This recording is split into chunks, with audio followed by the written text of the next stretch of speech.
Oh yeah, baby, it's back.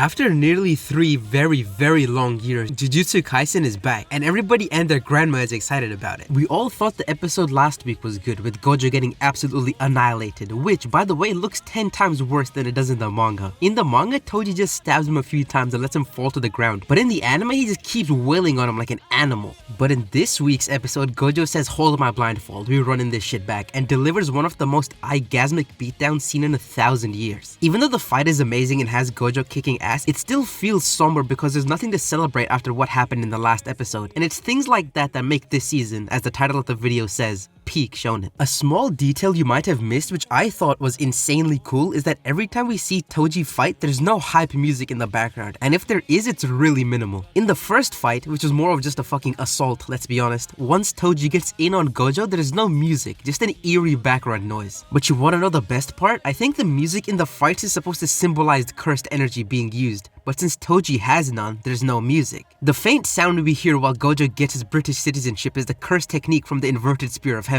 The best part of this season of Jujutsu Kaisen, apart from the story, characters, animation, fights, world-building soundtrack, and the only ever respectable deadbeat dad, is the fact that it's going to be 2 cores, or 24 episodes. This is very good news, because every big-ticket shonen release for the past while now has only been 12 to 13 episodes. I feel like with a shonen, 12 to 13 episodes just isn't enough to sink your teeth into it and get really invested. It kind of feels like it cuts out just before it gets good. Chainsaw Man, Demon Slayer, Hell's Paradise, Mashle, and Dr. Stone are some recent examples, and all of them were 11 to 13 episodes. And it's been confirmed that this isn't going to be the case for Jujutsu Kaisen Season 2, because it covers 2 whole arcs, the Hidden Inventory arc and the Shibuya Incident arc. Because the Hidden Inventory arc isn't that long, being only 15 chapters, it's only getting 5 episodes, which is good because it'll keep the pacing snappy and stop it from dragging. And that frees up space for the gargantuan Shibuya Incident arc, which is a whopping 58 chapters long and is getting the lion's share of the season with 18 episodes. The first 4 episodes already look amazing, and I can't wait till we get to see the whole season in its entirety. This might be a hot take, but I prefer the Hidden Inventory arc over the Shibuya Incident arc, because not only is Toji my favorite character, but it answers all the questions we had coming off the heels of the JJK Zero movie about what actually happened between Gojo and Geto. In the first episode alone, they took a scene that was only around 3 pages long in the manga and changed it to make it more anime friendly. The same goes for the scene with Gojo and Geto playing basketball. In the manga, it's just them talking in a classroom, but giving them something to do while they argue makes it feel so much more alive. Though I have read the manga, I will keep this video spoiler free. So all I can say is that if the quality of the first 4 episodes keeps up for the rest of the season, Jujutsu Kaisen will become the best shonen series to come out ever since Attack on Titan. And I don't say this lightly. But I want to look past the hype and take a step back. What is it about Jujutsu Kaisen that has everybody so excited for its return? Is it the father figures, the amazing fights, banger animation? Let's dive deeper.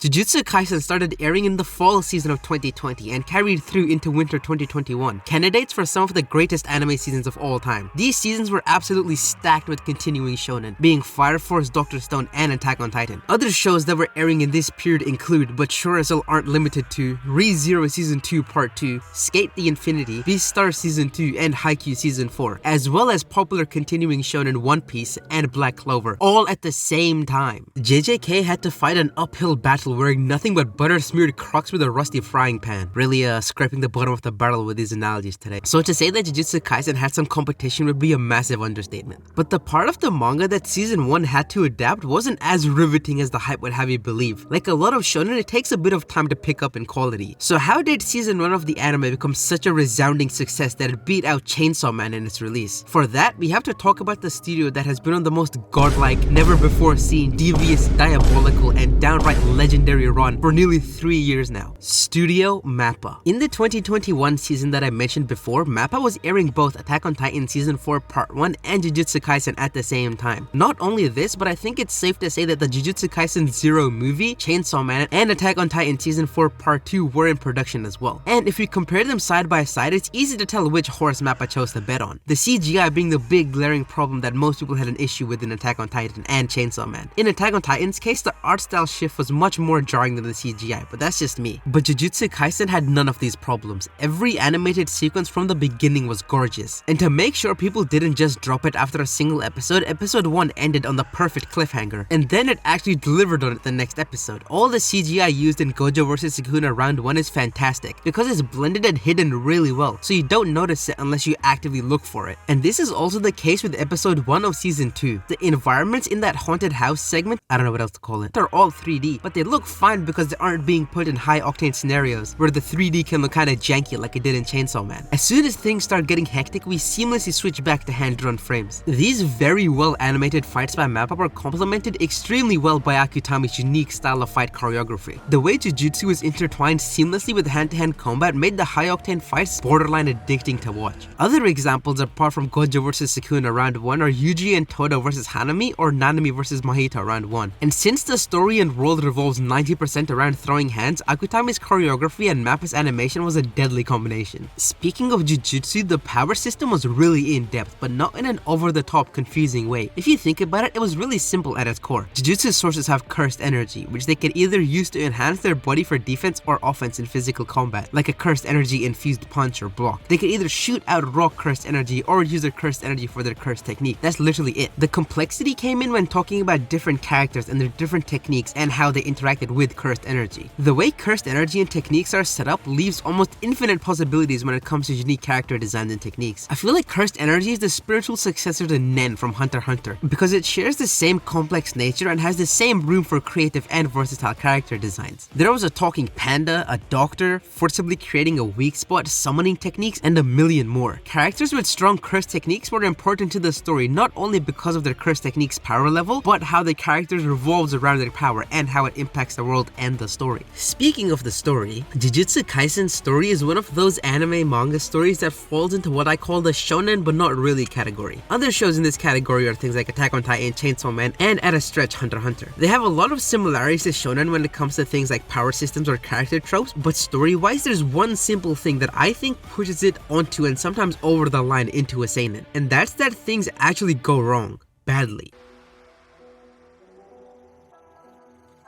This is my favorite thing to happen in any story, when things go wrong and aren't ever fully rectified, and the negative effects are actually impactful. It doesn't even have to be a character death, it just has to be some kind of big loss for the main characters without any but it turned out fine in the end, as it tends to be in shonen. An example of what I mean is Cyberpunk Edgerunners. Not really a shonen, but still a perfect example. We spend the first 3 to 4 episodes getting to know Main's crew and establishing a proper connection with the characters, and then in episode 5 shit hits the fan and half of them die. And by the end of the show, Lucy gets to the moon to achieve her dream, but so many people have died, including her lover and main character David, that the dream feels hollow and empty without him. In Chainsaw Man, which is classified as a shonen, Himeno's death is also impactful because we were given time to care about her before she died and she stayed dead. I can't even start to list off times when shit goes wrong in Attack on Titan. And the same thing was present in Jujutsu Kaisen season 1. We saw Itadori befriend and become close with Junpei, and they actually shared moments that made us care about him, eating dinner at his house and sharing an interest in movies that only a few people Junpei knows do. The absolutely sick bastards at MAPPA even put him in the opening in a Jujutsu High uniform to bait us into thinking that he would become a good guy and join the main group. But no, he gets transfigured by Mahito and is killed, and his death permanently changes Yuji. His resolve strengthens and he vows to never let anyone close to him die ever again. This kind of commitment is what made me really fall in love with Jujutsu Kaisen when I rewatched it to make this video. The fact that Junpei's death isn't just shrugged off and has a resounding impact on Yuji that we can see to this day is amazing, and just more credit to Akutami as a fantastic writer. Plot-wise, Jujutsu Kaisen is the perfect example of beauty and simplicity. Yuji is the only one capable of containing Sukuna, so he has to find all 20 fingers and then get executed. On paper it sounds super simple, but the way the world interacts with Yuji and Sukuna's plotline is where it being simple becomes such a good thing. Seeing the higher-ups interfering and trying to get rid of Yuji and Gojo fighting back against them is dope, and it's really intriguing to watch. Never thought I'd say these words out loud, but the politics are really interesting and influence the pasts and futures of characters in a really neat way, and offer avenues for a shit ton of cool world building. Perfect example of this is Mai and Maki's characters. Being born into one of the big 3 Jujutsu families, they're ostracized from birth because they're weak or lack of cursed energy respectively. And the political implications around their existences are big too. A person with no cursed energy being born into one of the most prominent Jujutsu families is a shameful ordeal, and the twins' lives are made a living hell because of it. But Gojo, who hates how the traditional Jujutsu world works, sees the value in a person like Maki despite her lack of cursed energy and takes her under his wing. This is just one of the ways that the world building and characters in Jujutsu Kaisen are the main focal point rather than the plot. Sukuna's fingers, and in extension Sukuna himself, are just plot devices to make things happen. But Sukuna is given enough hype and importance that it doesn't feel cheap. Sukuna is repeatedly established as the biggest threat in the verse, and things revolving around his fingers and his comeback make sense. The final piece of the puzzle that made Jujutsu Kaisen so good was the characters. Every main or important character in Jujutsu Kaisen is multifaceted, and has layers to them that makes you double take and think about if what they were presented as on the surface is really legit. The perfect example of this is Gojo Satoru. Despite being the pillar of strength and morals for the good guys, some people seem to forget that Gojo openly entertained the idea of genociding all the higher-ups because he doesn't like how they run things. The only thing stopping him from doing this was that it doesn't align with his goal of starting a revolution and changing the Jujutsu world at its core.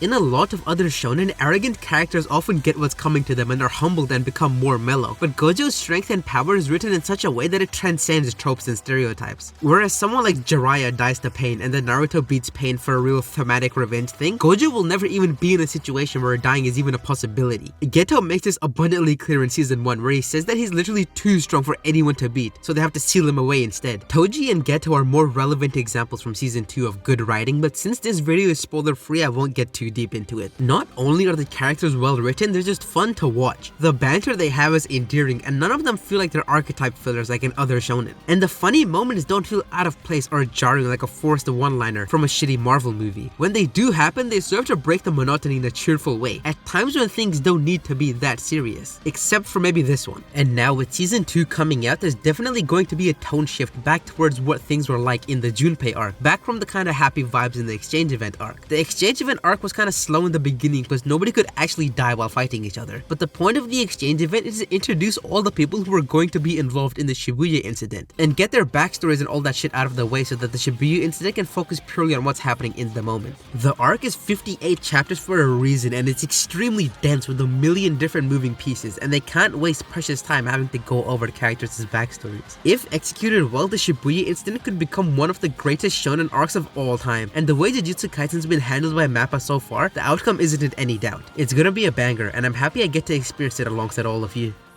Thanks for watching.